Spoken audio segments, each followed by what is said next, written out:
حبايبي الاهلاويه اللي بره مصر جوه مصر، طبعا انا عاوز اقول على حاجه. طبعا انا فرحان جدا، والاهلي طبعا فرح جمهور الشعب المصري، ومبروك مبروك للنادي الاهلي، ومبروك لامام عاشور، مبروك لامام عاشور هاتريك. وطبعا امام عاشور فرح النادي الاهلي. البالونه برضه يا جدعان، البالونه عملت شغل. البالونه بص بتاعت الماتش اللي فات عمل شغل البالونه.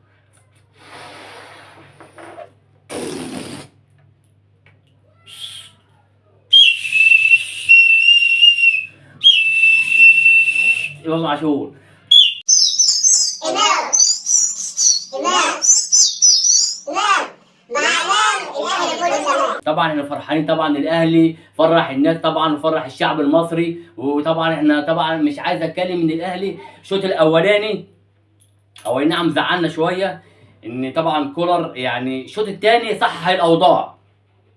يعني الشوط الثاني طبعا خرج كريم الدبيس ونزل قفشه، وطبعا خرج عمرو السوليه ونزل كريم نيدفيد. طبعا قفشه لا خلاف عليه، طبعا صح الاوضاع. طبعا انا عايز اتكلم على اسامه ابو علي. اسامه ابو علي ده لعيب جدا بصراحه. اسامه على الاهلي لا استغناء عن اسامه ابو علي.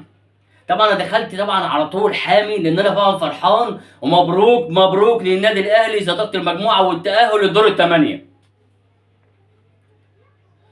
الناس كلها بتتكلم على امام عاشور عشان حوار الاحتفال بتاع البالونه. الناس طبعا امام عاشور قاعد يتكلم على الانستجرام، وكلم على طبعا الفيديو اللي نزل اخر مره. طبعا اداله حماس، والبالونه عملت شغل، وراح جاب هاتريك. اول مره امام عاشور يجيب هاتريك. حتى لما جاب الجول، الحركه بتاعته اللي كان بيعملها جميله صراحه، وفرح الناس كلها. شابوه لامام عاشور. طبعا انا عايز اتكلم على يحيى عطيه الله، لان كنت عايز اتكلم عليه من فتره. طبعا الناس كلها زعلانه عليه. يحيى عطيه الله طبعا انتوا عارفين كسر في الوجه من ماتش سموحه. يحيى عطيه الله هيغيب عن الماتش. ناس بتقول لك من شهر ونص شهرين، هو هيغيب 3 شهور. غياب يحيى عطيه الله 3 شهور عشان كسر في الوجه. طبعا احنا بنناشد الاداره وناشد كابتن محمود الخطيب ان عايزين نأيد علي معلول. عايزين نأيد علي معلول لازم، عشان خاطر يديله ثقه شويه، لان طبعا علي معلول طبعا لعيب كبير. وطبعا الناس كلها بتحب علي معلول بصراحه.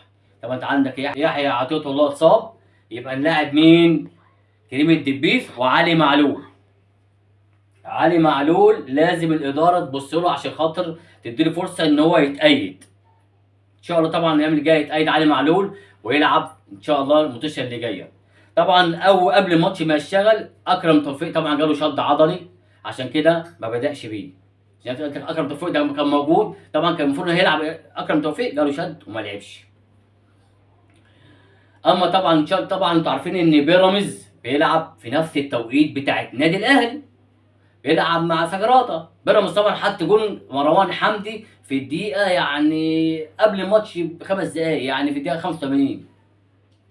مروان حمدي طبعا مبروك للنادي بيراميدز برضه التاهل، بقى عنده 10 نقاط، حسم التاهل مع النادي الاهلي.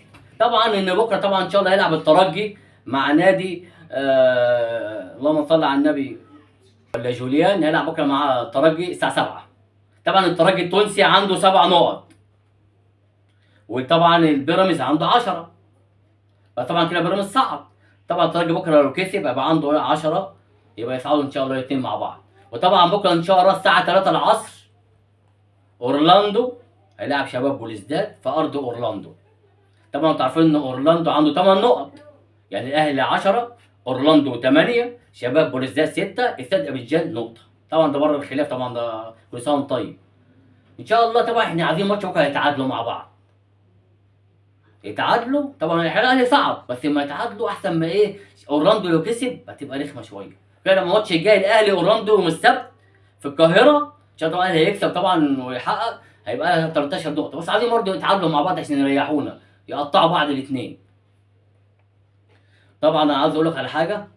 عايز اشكر نادي الزمالك جماهيره بما حدث في مباراه الزمالك والمصري في الكونفدراليه.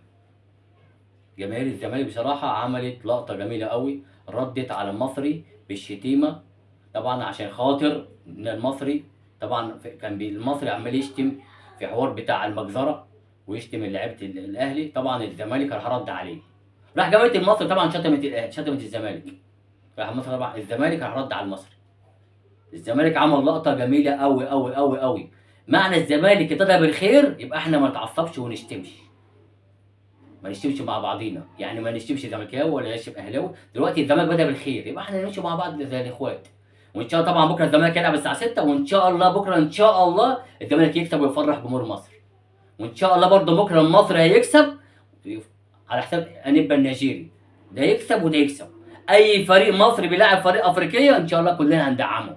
وان شاء الله بكره الزمالك يكسب ويفرح الناس كلها.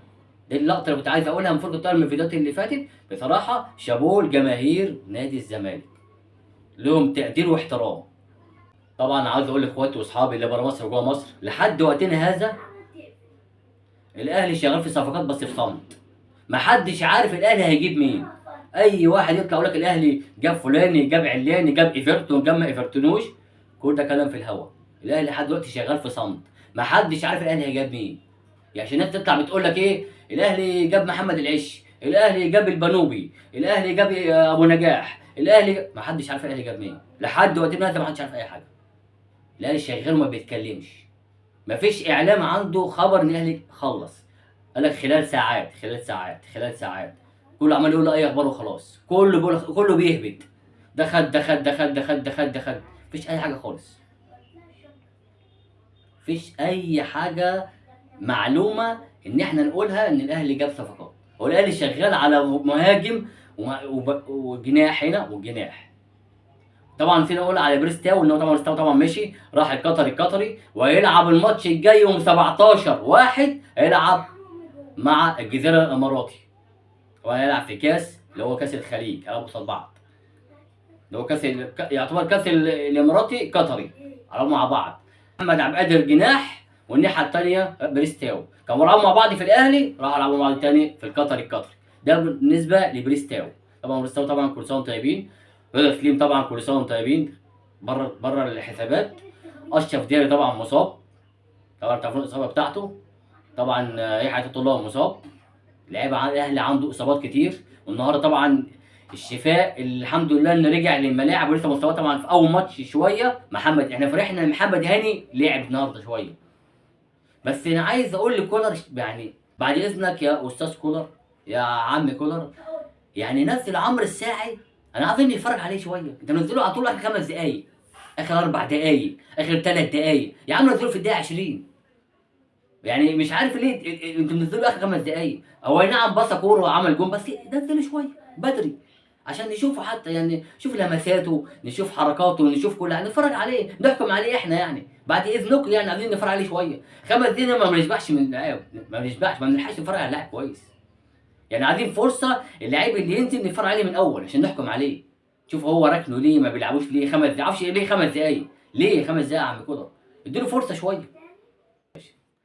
والسلام عليكم اهلاويه وفرحتنا بالدنيا.